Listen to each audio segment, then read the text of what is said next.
Before we begin, I thought it would be fun if everyone lets me know in the comments where they're watching this video from. And while you're down there, don't forget to subscribe. Now, let's start today's episode. Kimberly Killer. On the morning of January 12, 1999, a woman's nearly beheaded body was discovered inside a car in Council Bluffs, Iowa. She was identified as Kimberly, and investigators determined that she had died between 4 and 6 hours before being found. Authorities collected her clothing and other items from the crime scene, hoping that advancements in forensic science would eventually help identify the person responsible. In 2014, with improved DNA testing techniques, investigators submitted the evidence to the Iowa State Lab for analysis. By 2017, forensic officials informed law enforcement that they had discovered an unknown male DNA profile on an item of a personal nature, one that only Kimberly and her attacker would have had contact with. In August 2020, investigators compiled a list of 6 men who may have been in contact with Kimberly in the final hours of her life. The DNA from these individuals was compared to the unknown male profile found at the scene. The results revealed a match to 52-year-old Matt W. Kennedy, a resident of Fairfield, Montana, who had previously lived in Council Bluffs. Matt was not only Kimberly's stepbrother but also the last known person to have seen her alive. In October 2020, investigators received further confirmation when additional DNA, found on an item that the suspect likely handled during the attack, also matched Matt Kennedy. He was arrested in mid-October 2020, bringing an end to a decades-long search for Kimberly's killer. Before I continue, I want to remind you that only a small percentage of people who watch my videos are actually subscribed. So if you enjoy my content, consider subscribing. It's free and you can always change your mind later. Now, let's move on with the video.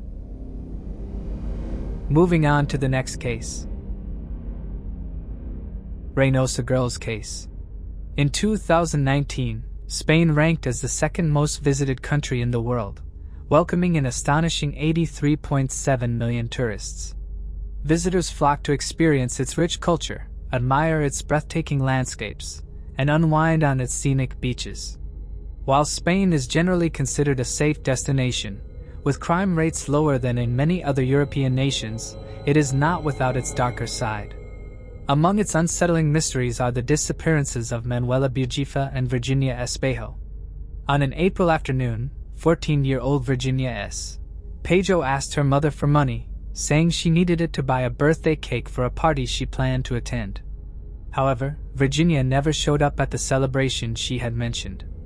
Instead, she secretly met up with her close friend, 13-year-old Manuela Bugifa. The two girls boarded a train to Reinosa, a town about 18 miles from where they lived, intending to visit a nightclub.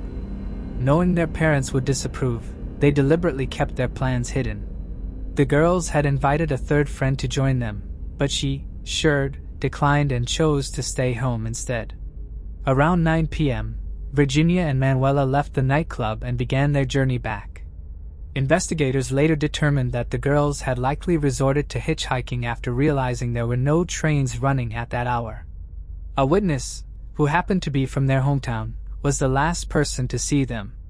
She was unable to offer them a ride since her car was already full, but she later told authorities that she saw the girls getting into a white Seat 127 with a Valladolid license plate near the town's main street. Manuela and Virginia were never seen again. However, there was no evidence suggesting they had intended to run away. They had very little money on them and were only dressed in the clothes they had worn that day. Nothing was missing from their bedrooms at home. As time passed with no sign of the girls, their worried families reported them missing to the Civil Guard.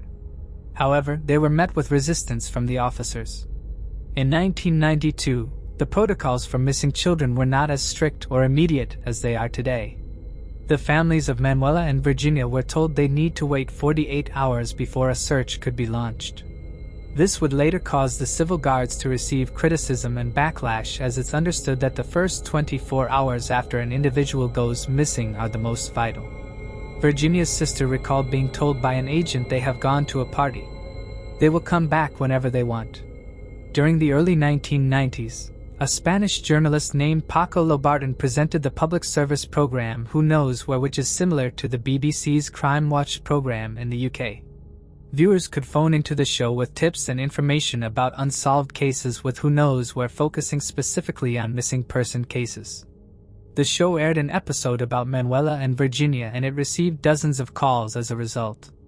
Alleged sightings placed the girls all over Spain, while other callers appeared to be unwell, cruel hoaxers who said they would bring harm to the girls and that their parents would never see them alive again. Family members traveled as far as Asturias to see if they could track down their missing loved ones, but instead were met with young girls who bore a resemblance to the pair. No trace of the real Manuela and Virginia was ever found.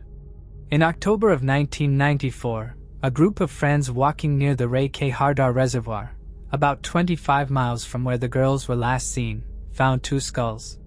Two members of the group were writers for a newspaper that published their findings without analysis or forewarning the families, claiming the skulls could possibly belong to the two missing girls.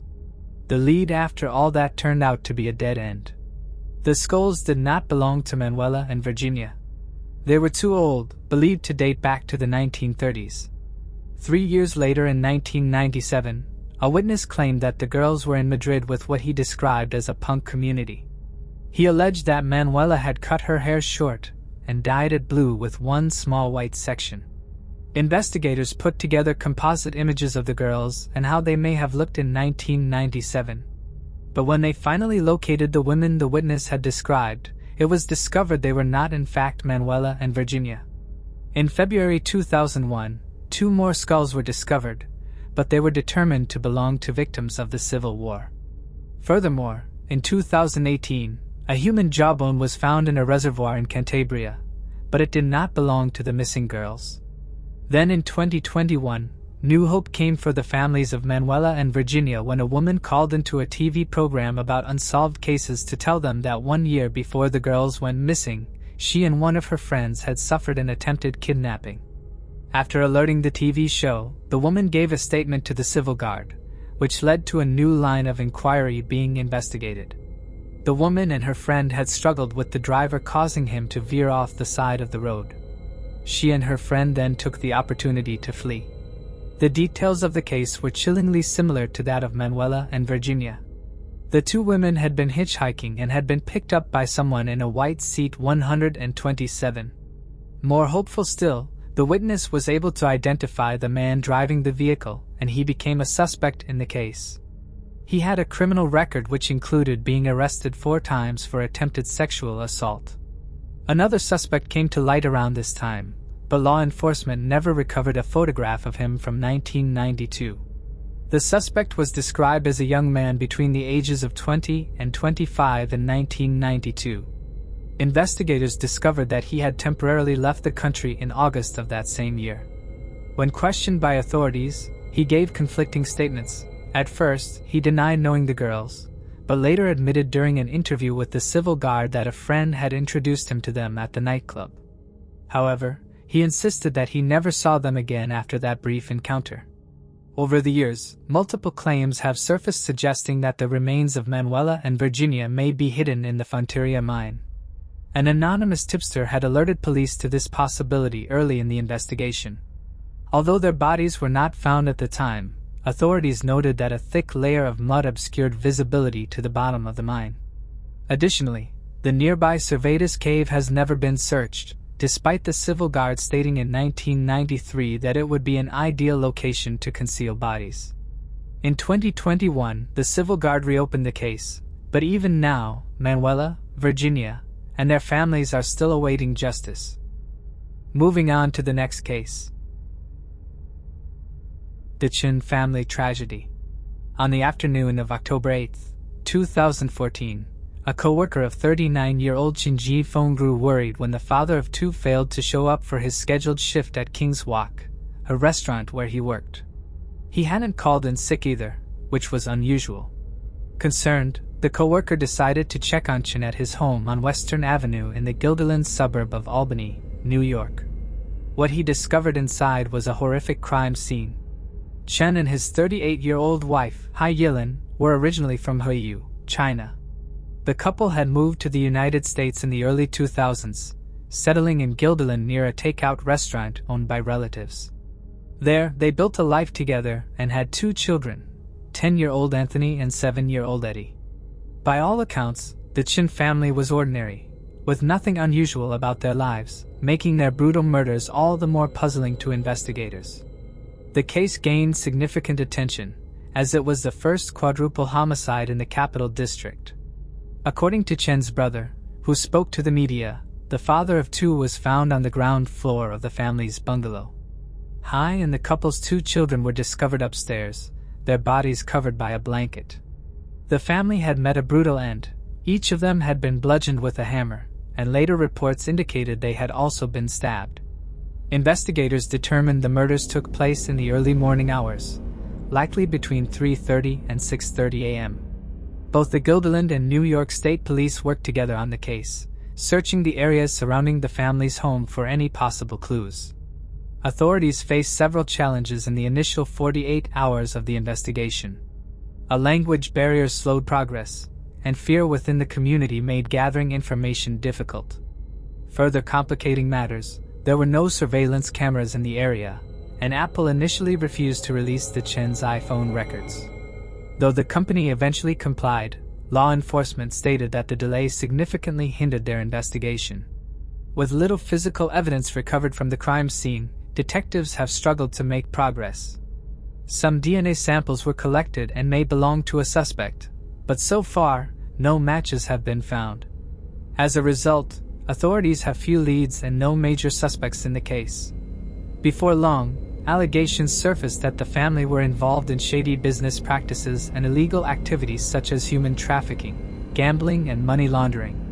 Chen's brother denied rumors that the family had been attacked by someone who'd returned to the house after a gambling party to steal their sizable take from the events, but did admit that Chen would host low-stakes card games for his friends. Compounding this rumor, an anonymous source told Newsday that Chen had shut down his own restaurant 2 years earlier, and he'd been living comfortably ever since, causing people to think that he was making money illegally. This same source alleged that Hai was in the country illegally too. Meanwhile, an article by the Times-Union reported that Chen had supposedly been involved in large transfers of unrecorded cash, which he used to pay undocumented Chinese workers at restaurants in New York City. He reportedly also transported the workers to their jobs and back and provided accommodation in cities that were too far away for bus trips. Even more damningly, 18 mattresses were found on the basement floor of the family's home. The Times-Union also claimed that the weekly card game Chen ran had racked up about $100,000 in debt. However, this is where that lead dries up. Authorities have said that while the organized crime theory hasn't been discounted, they have yet to find any solid leads in the case. The only other theory explored in the case was a possible connection between the Chen family murders and 2 other family killings that occurred around the same time. In 2014, a family of 4 was shot and killed in their Houston, Texas home. Similarly, in 2011, a married couple and the wife's sister were found stabbed to death in their Mississippi residence. However, no definitive links have been established between these crimes. By 2015, investigators had pursued 600 leads, a surprisingly low number for such a serious case. A reporter from World Journal suggested that she and her colleagues suspected the family may have known more than they disclosed. The Chen's funeral took place a month after their deaths to allow time for relatives from overseas to attend. They were laid to rest at All Faiths Cemetery in Middle Village, Queens. The case remains unsolved, and a $5,000 reward is still being offered for information leading to an arrest. Anyone with knowledge of the Chen family murders is encouraged to report it at capitalregionalcrimestoppers.com, https://capitalregionalcrimestoppers.com. Moving on to the next case. The disappearance of Seline Feghard. A young French woman embarked on a journey to Britain to visit her relatives for Christmas, but she mysteriously disappeared along the way. Authorities swiftly launched an extensive search, and the case quickly gained widespread media attention in both France and the UK. As investigators followed a series of clues, they inched closer to uncovering the truth, only to find something far more disturbing than they had anticipated. Seline Feghard was born on May 23, 1976, in Besançon, a quiet and picturesque town near the Swiss border in France. Seline was raised in a warm and caring household alongside her parents, 2 brothers, and a sister. Her father worked as a farmer, and she and her siblings often spent their time outdoors, assisting him in maintaining the farm.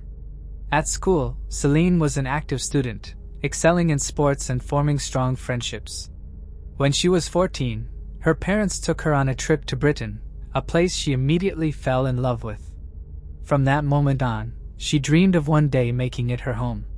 Motivated by her cousin, who worked as a hotel manager in the UK, Seline chose to pursue an education that would prepare her for a career in the hospitality industry. After completing school, she enrolled in a local university to study accounting while continuing to visit her cousin in England whenever she had the chance.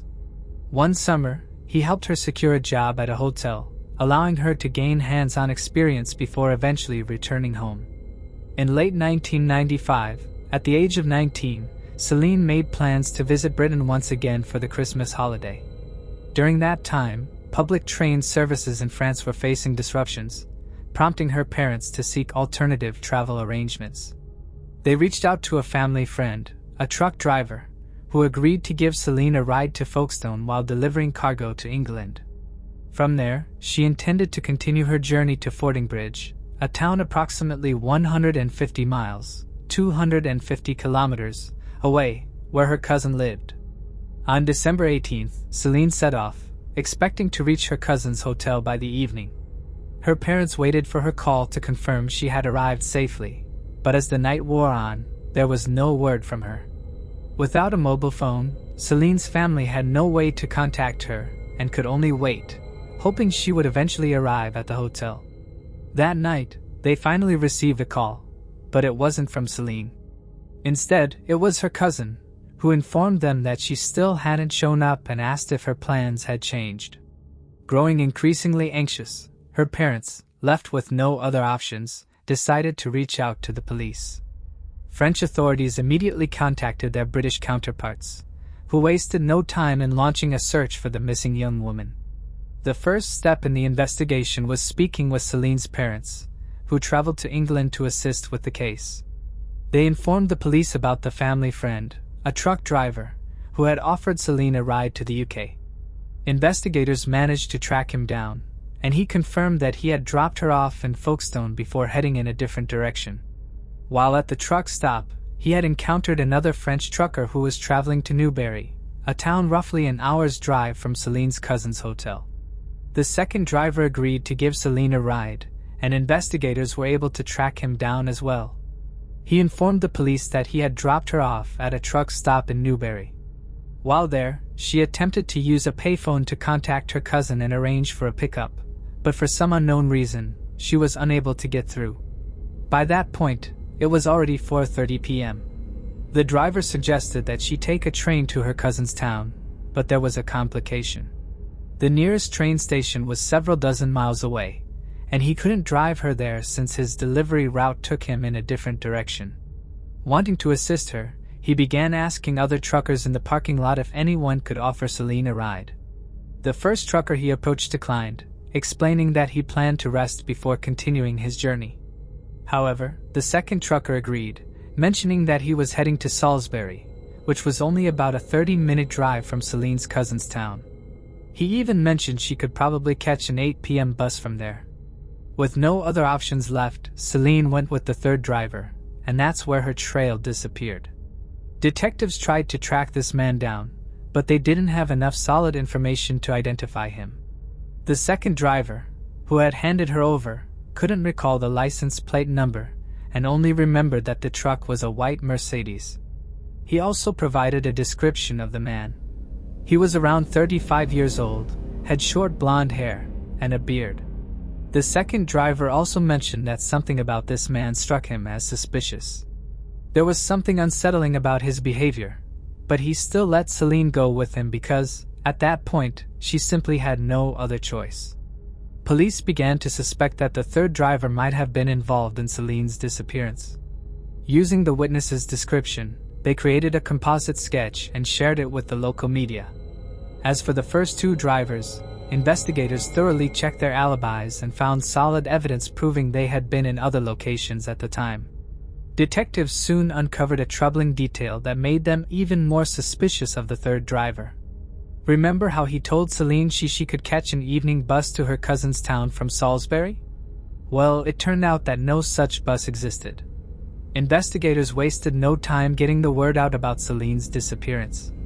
They shared her story, along with the suspect's composite sketch, through newspapers and TV. The case quickly grabbed national attention in both Britain and France. It was just days before Christmas, and the disappearance of a young woman during the holiday season struck a chord with the public. On top of that, there were fears that Seline might have fallen victim to a serial killer. Over the past 2 years, several young women had been murdered in the same area. Police believed these cases were linked to a single perpetrator, and now they were worried Seline's disappearance could be connected to him. As a result, the local police launched a full-scale search. Over 100 officers were assigned to the case, along with helicopters and even an airplane to scan the area from above. They concentrated their efforts along the route the third driver was believed to have taken with Seline, but despite all their efforts, they found no trace of her. Unfortunately, the first week of the search yielded no results. Both the police and Seline's family made numerous public appeals, urging anyone who might know something about her whereabouts or the driver himself to come forward, but every lead they followed quickly turned into a dead end. This went on for over a week, until the morning of December 29th, when police received a chilling call. A man driving near the town of Worcester had pulled over to adjust his windshield wipers. While walking along the roadside, he noticed something odd partially covered by snow. Curious, he went closer and, to his horror, realized it was a human body. Shaken, he immediately rushed home and called the police. Officers arrived at the scene and found the body of a young woman, but at first, they couldn't identify her. Initially, they thought it might be the remains of a local woman who had disappeared after leaving a nightclub, but the theory was quickly ruled out.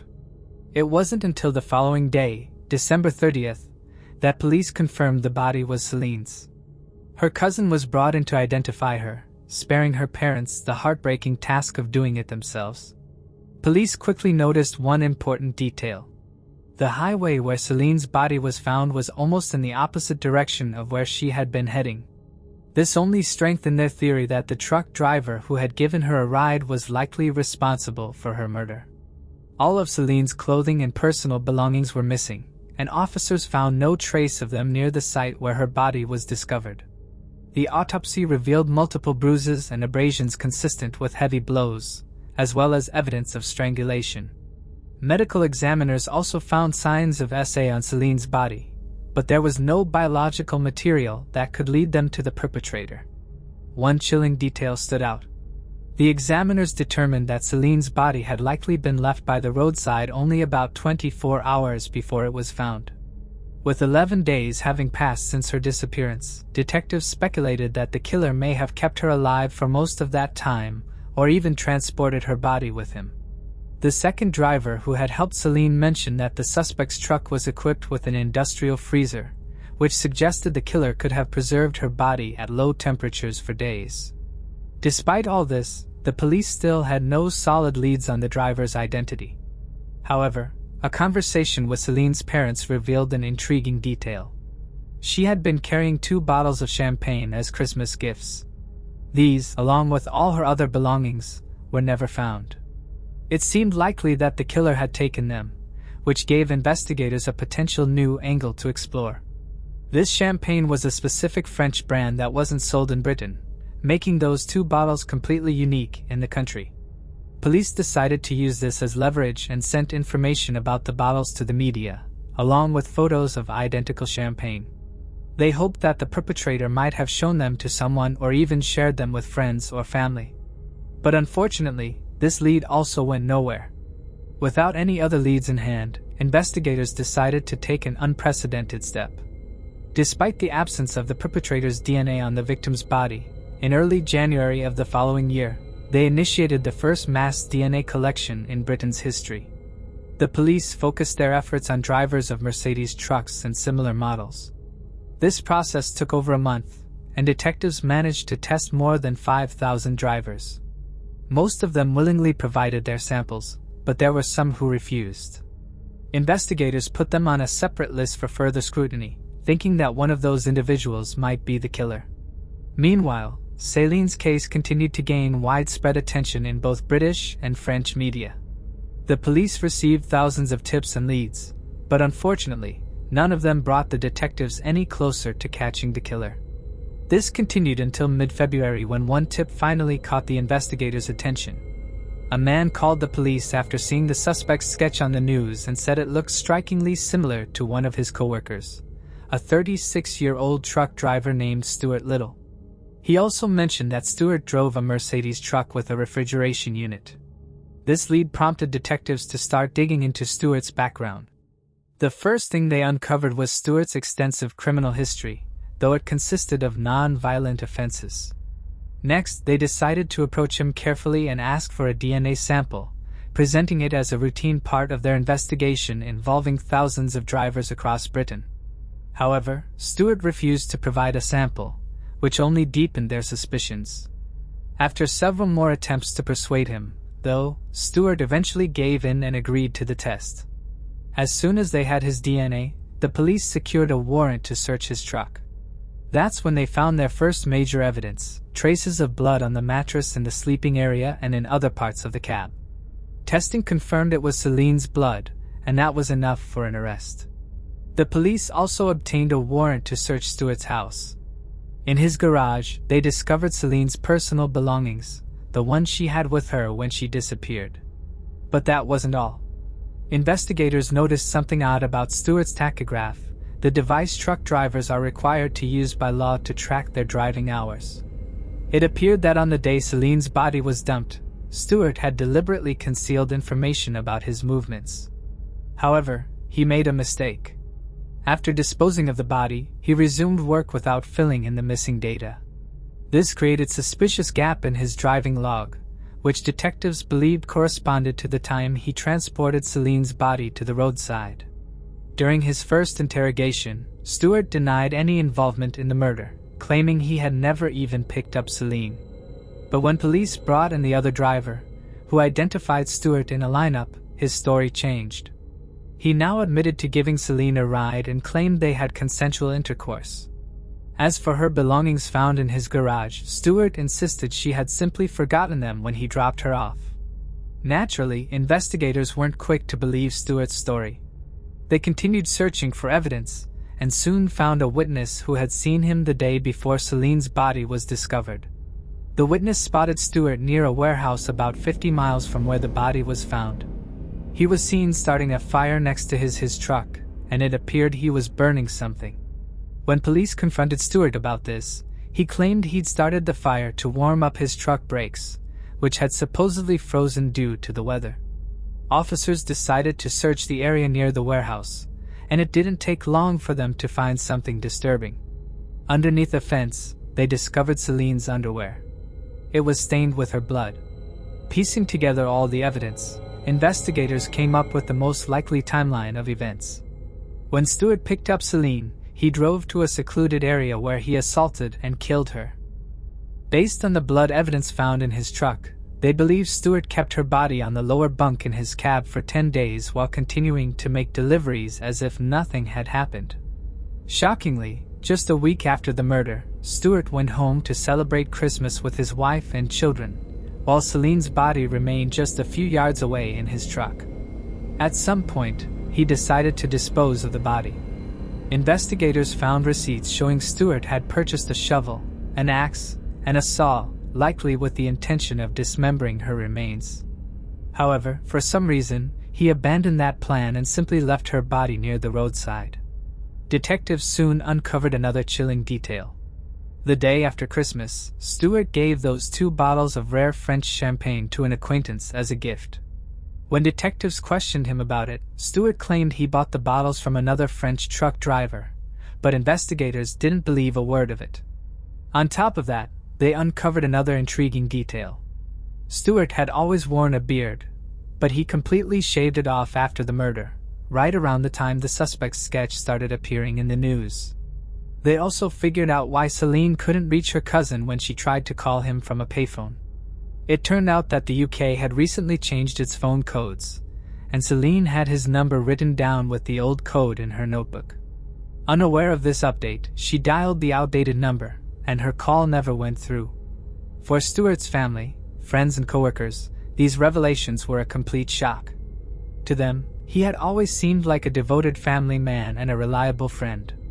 At first, many even refused to believe he could have been involved, but as the media revealed the mounting evidence against him, they had no choice but to face the horrifying truth of who Stuart really was. Stuart's trial began in October of that year, and despite the mountain of evidence against him, he stuck to his story, denying everything. But the jury didn't need long to deliberate. They unanimously found him guilty of murder, and he was sentenced to life in prison with the possibility of parole after serving at least 20 years. Soon after his sentencing, Stuart tried to appeal the verdict, claiming that the high-profile nature of the case had biased the jury, preventing him from receiving a fair trial. However, the appeals court rejected his claims. In February 2006, Stuart made another attempt to have his sentence reviewed, but once again, his appeal was denied. 10 years later in 2016, Stuart became eligible for parole, but his request was denied. The reason was clear. Even after spending 2 decades in prison, he still refused to admit to the crime and maintained his innocence. The judge also expressed concerns that Stuart continues to pose a threat to society. At present, he remains incarcerated, with little possibility of release in the near future. It is worth noting that Stuart was ultimately ruled out as a suspect in the other murders previously mentioned. Those crimes were later attributed to a different truck driver, who was apprehended in late 1997. Although prosecutors officially linked him to only 2 murders, they suspect he may be responsible for several other unsolved cases. Regarding Stuart, investigators also theorized that Seline might not have been his only victim. However, despite the passage of time, no concrete evidence has surfaced to tie him to any additional crimes.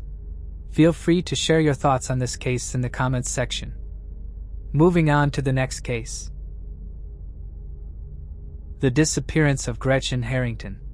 Advancements in forensic technology and cold case resolutions. With the dedication of organizations like the DNA Dope Project, continuous advancements in forensic science, and the increasing use of genealogy websites, more decades-old cold cases are finally being solved. In 2022, one of the most well-known unidentified cases in the U.S. reached a breakthrough when Joseph Sorelli, formerly known as the boy in the box, was identified.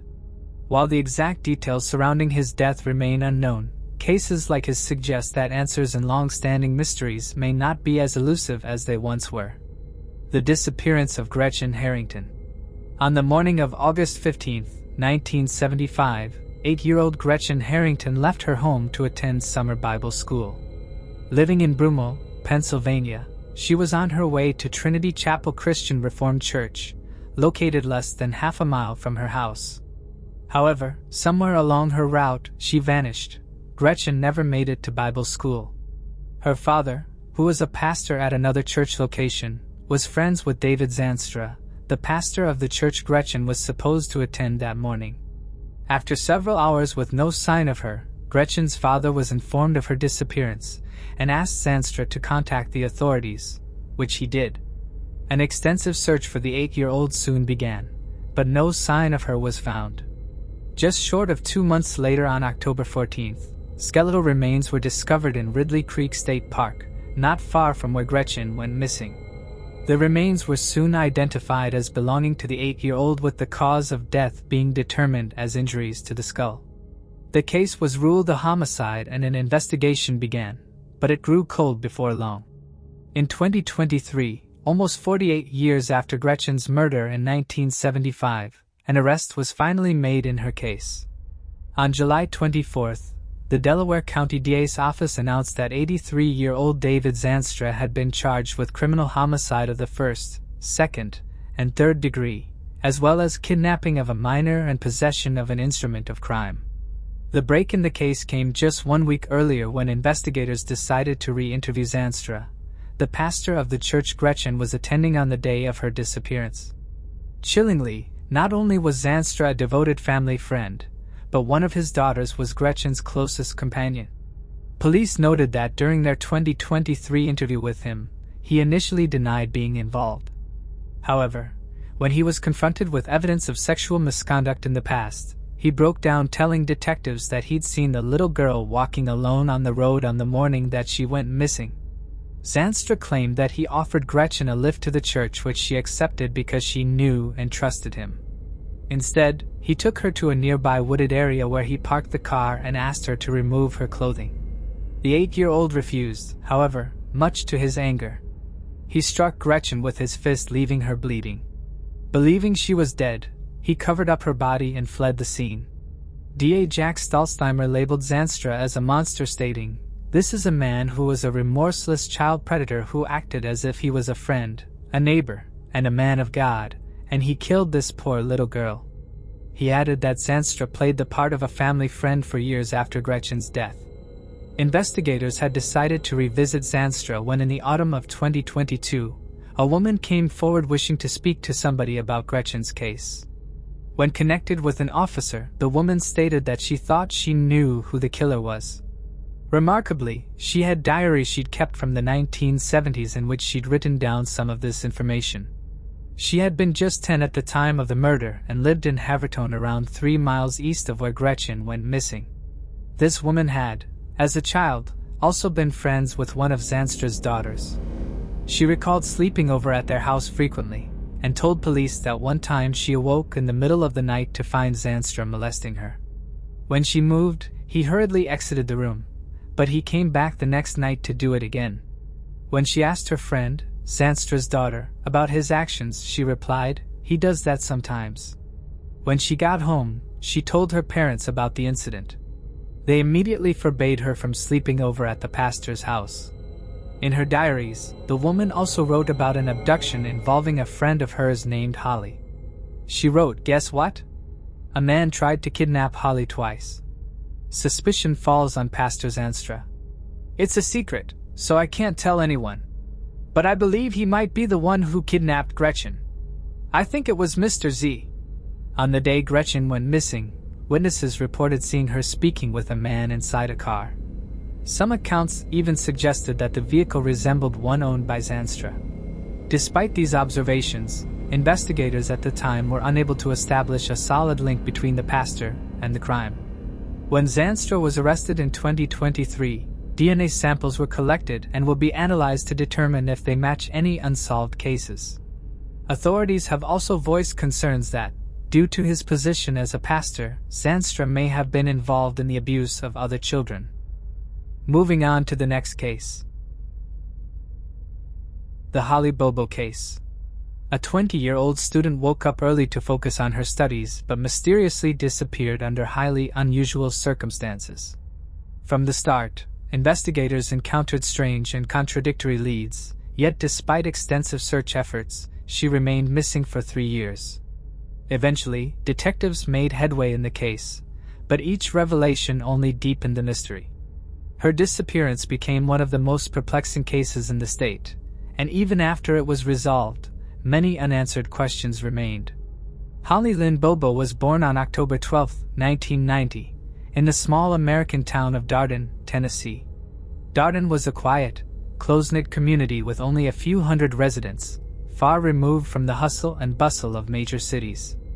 Holly lived there with her parents and older brother, and the family enjoyed spending time outdoors, often going hiking, fishing, and swimming in the local creeks. Holly also had a deep love for singing and was actively involved in her church's services. After graduating high school, Holly set her sights on a career in healthcare, aspiring to become a nurse.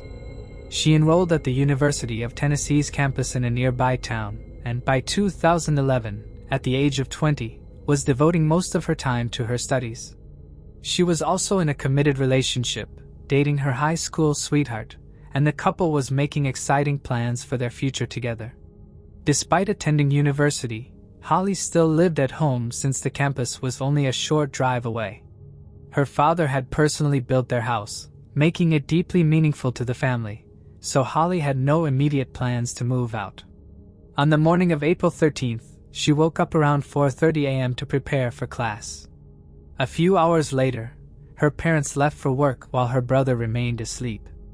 At approximately 7:30 a.m., Holly's boyfriend called her to let her know he planned to go hunting on a large piece of land owned by her grandmother and wanted to confirm that her family wouldn't mind. They spoke for a few minutes, and Holly mentioned that she'd be heading to class soon. A short time later, one of Holly's neighbors stepped outside, preparing to get into his car, when he suddenly heard a sharp, chilling scream coming from the direction of her house. Concerned that something might have happened to a neighbor, he quickly informed his mother, who then called Holly's mom. Alarmed, Holly's mother attempted to call her daughter, but there was no answer. Growing increasingly worried, she decided to return home to check on her. Meanwhile, Holly's brother, who was still asleep at the time, hadn't heard the scream. However, shortly after, the family's dog in the backyard began barking loudly, prompting him to look outside. Peering through the window, he spotted Holly standing in the garage with a man beside her. He couldn't identify him because the man was dressed in camouflage, but his initial assumption was that it could be Holly's boyfriend. Since he knew about his plans to go hunting on their grandmother's land, and that he often wore camouflage, the sight didn't immediately seem alarming. However, from where he stood, Holly's brother couldn't make out what they were saying, but he could tell from her tone that she appeared to be upset. He quickly called his mother to ask if Holly was planning to attend class that day, or if she had invited her boyfriend over instead. However, before he could finish, his mother cut him off, shouting that the man wasn't her boyfriend. Then, she said something completely unexpected. She told him to grab a gun and shoot the man immediately. Stunned, he asked if she was serious, and she firmly responded yes before abruptly hanging up. When he looked back out the window, he saw Holly walking toward the woods near their property, with the man in camouflage holding her hand. This time, he noticed that the man was significantly taller and broader than her boyfriend. Still struggling to process what was happening, he tried calling Holly, but she didn't answer. He also attempted to reach her boyfriend, but there was no response from him either. Meanwhile, their mother had already contacted the police, but because she was working in a neighboring county, her call was routed to a different station. Shortly after, her son called her back to inform her that Holly had walked into the woods with the unknown man. Realizing the urgency of the situation, he grabbed his gun and rushed outside. However, by the time he got there, Holly was nowhere to be seen. What he did notice, though, were splatters of blood inside the garage. Alarmed, he immediately called the police. Officers arrived at the house within minutes, but by then, there was no sign of Holly. Her brother showed them the blood in the garage and described the strange man he had seen. The only details he could provide were that the man was wearing camouflage and a cap, which obscured his face, making it difficult to identify him. Still, he remembered that the man had long, dark hair that reached down to his back. He also mentioned that he couldn't make out what Holly and the man were talking about, but he noticed the man had a fairly deep voice.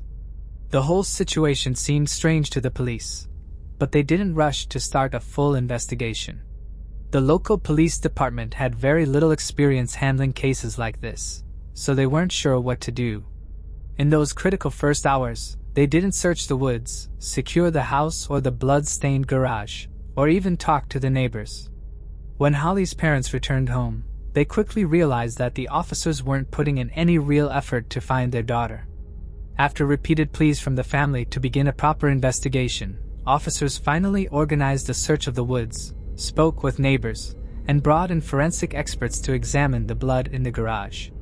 They also confirmed that Holly's boyfriend couldn't have been the man she was seen with. Besides the fact that her brother had noted the man looked very different, the police verified that her boyfriend was out hunting at the time of her disappearance. The search in the woods turned up nothing, so investigators requested GPS data from Holly's phone. It showed her moving north for about 30 minutes before heading back in the opposite direction. The last signal came from a spot in the woods, just a few hundred yards from her house. After that, the phone seemed to have been turned off. Police went to search that area and soon found the phone. Its SIM card was removed, but there was no sign of Holly herself. The search continued for several days but led nowhere. Meanwhile, something strange started happening. People in their small town began finding Holly's belongings scattered around. First, someone found her lunch container on the street, then a receipt with her name on it. Another resident came across her school card. It was all pretty strange, but the police still couldn't figure out who was leaving these items. They considered that it might have been Holly herself, or maybe the person who took her.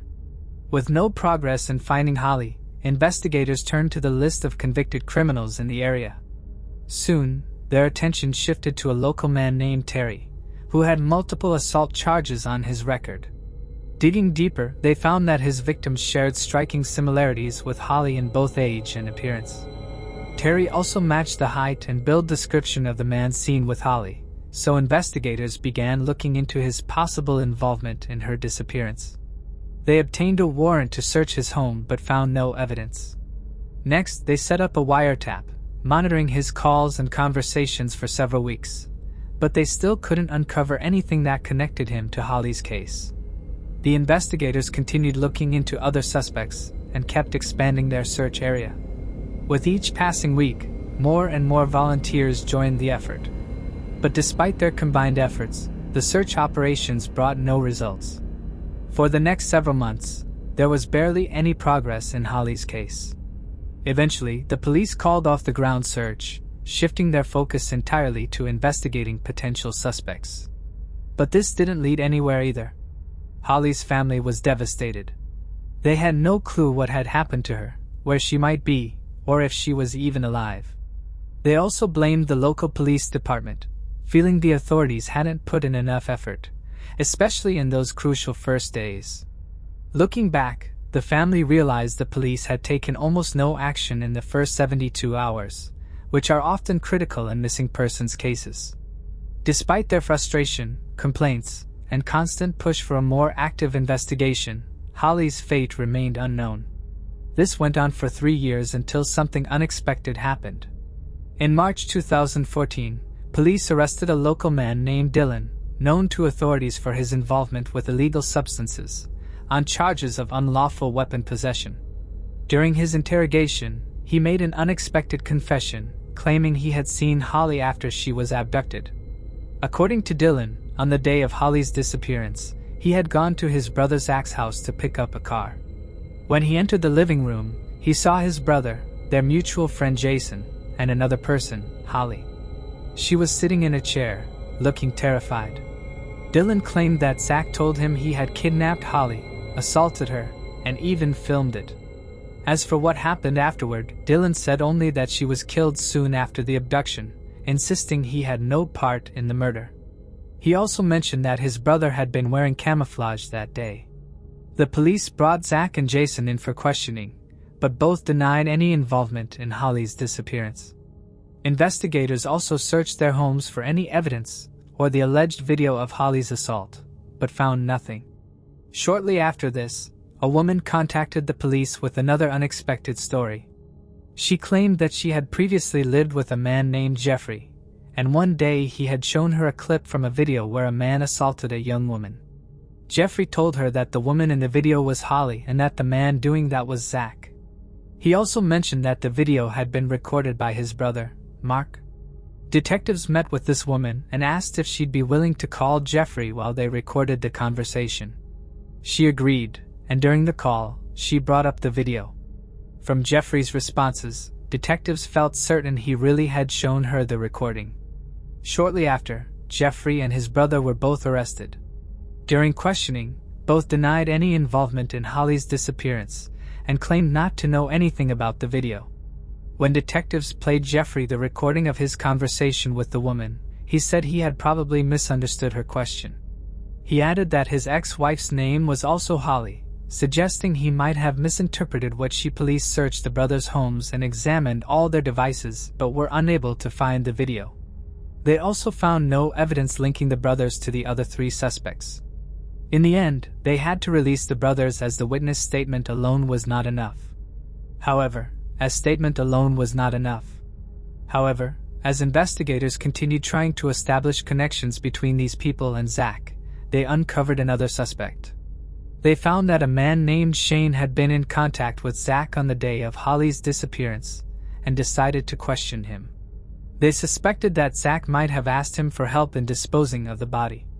And during the interrogation, Shane confirmed that he indeed knew where Holly's remains were hidden. Detectives offered him full immunity in exchange for testifying against others involved and leading them to the body. Shane agreed, but for some reason, he was ultimately unable to locate Holly's remains. In the end, the investigators revoked the deal and began considering other ways to obtain confessions or some new evidence against these suspects. While investigators were pursuing this lead, they received an unexpected call. In September 2014, a group of men went hunting in a forest about 19 miles from Holly's home. One of them spotted a large bucket hidden in the brush and decided to take a look. When he turned it over, he found a human skull and immediately reported it to the police. Forensic experts arrived on the scene and collected partial remains, which they sent to the lab for identification. Right away, detectives suspected these might be Holly's, and dental records quickly confirmed it. The remains had been out in the woods for 3 years, so finding out exactly what happened was nearly impossible. But one thing was certain, a bullet hole in the skull confirmed she'd been shot. Now there was no question, Holly's death was a homicide. With the case now officially classified as a murder, detectives zeroed in on their 4 main suspects: Zach, his brother Dylan, their friend Jason, and their acquaintance Shane. The detectives decided to focus on Jason and brought him in for questioning. At first, he kept denying any involvement, but when the police told him that he could face a life sentence for murder, Jason agreed to testify against Zach. According to Jason, on the day of Holly's disappearance, he went over to Zach's house to buy drugs. Along with Zach, his brother and Shane were also there. They told him they had killed Holly and now needed to get rid of the evidence. Zach then showed him Holly's body wrapped in a blanket lying in the trunk of his car. Zach asked Jason to help dispose of the body, and he agreed. While Shane burned Holly's belongings in a barrel, he and Zach drove to the Tennessee River Bridge to throw her into the water. But when they pulled her out of the trunk, Zach realized she was still alive and shot her. Fearing the gunshot might attract attention, Zach quickly changed his plan. He put Holly's body back in the car and drove off to find another hiding place, dropping Jason off along the way. Sometime later, when Zach reached out to Jason, he mentioned he'd hidden Holly's body in the woods. But as it turned out, the location he described wasn't where her remains were actually found. Jason's story about the abduction also raised some questions. According to him, Zach, his brother, and Shane initially went to Holly's brother's house to teach him how to produce illegal substances. There, they saw Holly and apparently mentioned their plans to her. She became outraged, yelling at them to leave.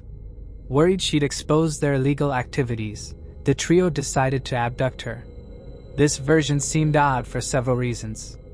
First, Holly's brother claimed he had never been interested in making illegal substances and had never discussed it with any of the suspects.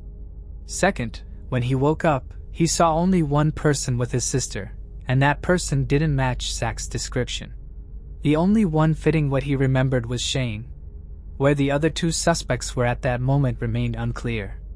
Jason also revealed that after abducting Holly, the 3 men took her to an old barn belonging to Shane's grandmother, where they assaulted her. It's worth mentioning that the check with Holly's name on it and her school card were found less than 100 yards from Shane's house. As for Zach and his brother, the police managed to find several pieces of circumstantial evidence linking them to the crime. Right after Holly's abduction, multiple neighbors reported seeing a white pickup speeding away from her house, and Zach owned a similar truck. His vehicle was also spotted by a surveillance camera near her home. Zach's ex-girlfriend told investigators that he had occasionally threatened her, saying something like, "I'll tie you up like Holly, and no one will ever see you again." Several other witnesses claimed that he had told them, directly or indirectly, about his involvement in Holly's disappearance. Police also learned that Zach had threatened his brother, warning him that he'd end up in the same hole next to her if he cooperated with the investigation. Detectives also learned from a local resident that after the murder, Shane and Zach offered him a gun in exchange for illegal substances, and he accepted the deal. He later threw the weapon into the water, where police eventually recovered it. However, there were no fingerprints or DNA on it, so experts couldn't link it to the crime. As the prosecution prepared for trial, gathering all the evidence, the case took yet another unexpected turn. Shane, who had initially agreed to cooperate with the police but then failed to lead them to Holly's remains, was found dead in a hotel room. Authorities concluded he had done it himself, though the exact reason remained unknown. His lawyer blamed the investigators, insisting they had threatened Shane with a long prison sentence. The suspects' trials were held separately, starting with Zach's. His trial began in September 2017, 6 years after Holly's murder. Though Zach pleaded not guilty, Jason's testimony, along with other pieces of circumstantial evidence, weighed heavily against him. After a few weeks, the jury found him guilty of murder, sentencing him to life in prison, along with 2 additional 25-year terms for kidnapping and assault. In January the following year, Dylan went to trial. He decided to take a plea deal, admitting to helping with the kidnapping and murder, though the deal didn't require him to testify against anyone else or provide any specific details. He was sentenced to 35 years with no chance of parole. As for Jason, due to his cooperation, he received an 8-year sentence with the opportunity for early release. So, Holly's case was officially closed. But even after that, many questions remained. The prosecution lacked a single solid piece of evidence directly linking the suspects to her kidnapping. No fingerprints, DNA, or other evidence was ever found that Holly had been in Zach's car or home. The suspects' families and defense insisted that the entire case was built on a fabrication. They claimed police first coerced Dylan into making a false statement, and later did the same with Jason, threatening him with prison time if he refused. Dylan and Jason's stories also didn't fully align. Initially, Dylan claimed he had gone to his brother's house that day to pick up a car and saw Holly and Jason there. But Jason stated he arrived after they'd already put Holly's body in the trunk and even alleged that Dylan had been directly involved in the abduction. There was also another questionable detail. According to investigators, the person who led Holly into the woods was likely Shane, as he was the only one whose height and build matched her brother's description. However, Shane had short, light hair, while Holly's brother recalled seeing a man with long dark hair. A former Tennessee Bureau of Investigation officer, who worked on the case in its early stages, shared a few more curious insights. He mentioned that they requested cell tower data to track the location of each suspect's phone, but none of them appeared to be near Holly's house. However, since cell tower data only provides a rough estimate within a relatively large area, it wasn't definitive. The investigators also revealed that they found a palm print on Holly's car that didn't match hers, her family's, or any of her friends. They compared it to all the suspects as well, but none of them matched either. Yet, there was no certainty that this print was even relevant to the case. Zach's attorney argued that a much more likely suspect was a man named Terry, whom police investigated during the initial months. As we recall, they questioned him, searched his house, and even placed a wiretap on him, but found no evidence to confirm his involvement. Terry's wife claimed she was home with him that morning while he was installing a new bathtub, but the defense attorney argued that her alibi might have been inaccurate. He said that she was actually at work that morning and that Terry had called her there. When investigators checked with the store where he supposedly bought the tub, they couldn't confirm the sale. Adding to suspicions, right after Holly's disappearance, Terry cut off his long dark hair. According to the attorney, not only could Terry's wife have faked an alibi for him, but she might have even helped him commit his crimes. Terry had several convictions for assaults on other women, and in some cases, his wife allegedly helped him. Lastly, forensic experts couldn't completely rule out a match between Terry's palm print and the one found on Holly's car. While they could confidently rule out everyone else, they couldn't do the same for Terry.